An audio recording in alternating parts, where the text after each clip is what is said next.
The kitchen was Marco's kingdom, ruled by fire and fury.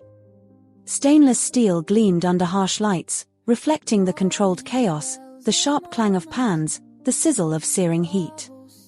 And above it all, Marco's voice, a torrent of frustration, impatience, and searing critique. He was brilliant, a culinary artist whose plates were masterpieces. But his temper was legendary, his words often sharper than his knives. Young commis chefs flinched, seasoned line cooks braced themselves. Perfection was the only acceptable standard, and the pressure was a constant, simmering heat. His signature dish, the saffron risotto, was his pride, the culmination of his skill. Creamy, vibrant, perfumed with saffron threads imported directly from Abruzzo, it was technically flawless. Or so he believed. He guarded its reputation fiercely, intolerant of any deviation, any imperfection. It was more than food, it was his soul on a plate, demanding reverence. Then, Lisa arrived. The new sommelier. She moved through the frenetic energy of the restaurant with an unnerving calm, her presence a quiet counterpoint to Marco's storm. She observed, she tasted, she listened, not just to the wine, but to the rhythm of the place, the undercurrents beneath the polished surface. There was an unflinching quality in her gaze, a directness that promised honesty, whether welcome or not. The inevitable tasting came. Service was paused, the kitchen holding its breath as Lisa approached Marco's station. He presented the risotto himself, a silent challenge in his eyes. This was his masterpiece. Applaud. Lisa picked up a tasting spoon. The silence in the usually raucous kitchen was deafening. All eyes were on her. She dipped the spoon into the creamy golden mound, lifted it, studied it for a moment, then brought it to her lips. She tasted thoughtfully, her expression unreadable. Marco watched, arms crossed, jaw tight. Waiting. For the praise, the acknowledgement of genius. She swallowed. Met his intense gaze directly. And spoke, her voice clear and steady, cutting through the tension. Too much salt. A collective inhale from the kitchen staff. Marco stiffened, disbelief warring with rising fury. Too much salt. Impossible. His measurements were exact, his palate infallible. But Lisa wasn't finished. She held his gaze, unwavering. Like in your words, she added quietly.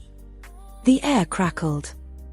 The insult wasn't just to the dish, it was aimed squarely at him, at the core of his fiery reign. Marco's face flushed dark red. An explosion felt imminent. Staff braced for the familiar eruption. He opened his mouth, a guttural sound forming in his throat. But something in her steady, unafraid eyes stopped him. It wasn't malice he saw, just observation.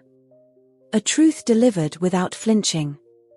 The rage, instead of exploding outwards, turned inwards, coiling into a white-hot point of pride and fury.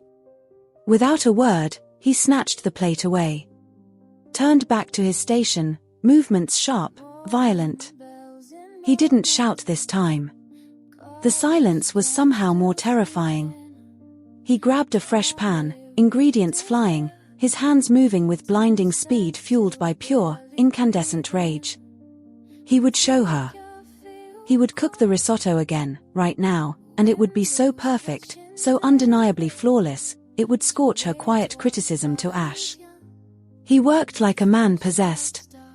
Tasting, adjusting, every sense hyper-alert, driven by the sting of her words. The resulting risotto was, impossibly, even better than before. The balance exquisite, the texture sublime, the seasoning, perfect.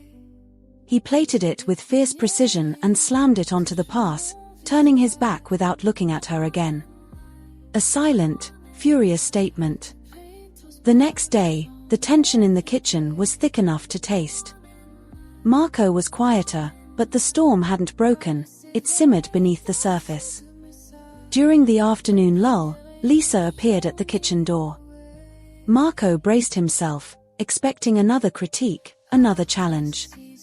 She held out a small, simple paper cup. Inside, a scoop of plain vanilla ice cream. She offered it to him, her expression calm, perhaps even a little gentle. "To cool the temper," she said softly. Marco stared at the ice cream, then at her. The anger, the defensiveness, the sheer force of will that had propelled him through the previous night, seemed to falter. It was such a simple gesture. Unexpected. Disarming. A peace offering? An acknowledgement? He didn't know. He slowly took the cup.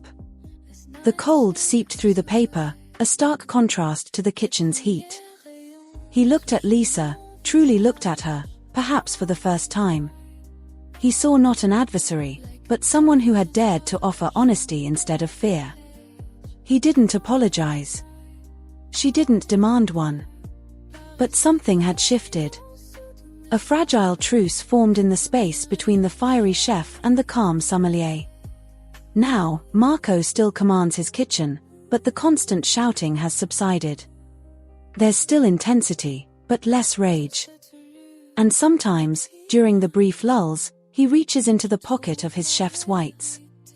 Not for the small tin of finishing salt he used to carry habitually, but for a folded piece of paper.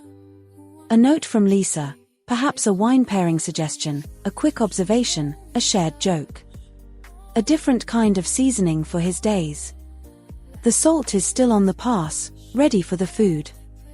But it's no longer carried close to his heart.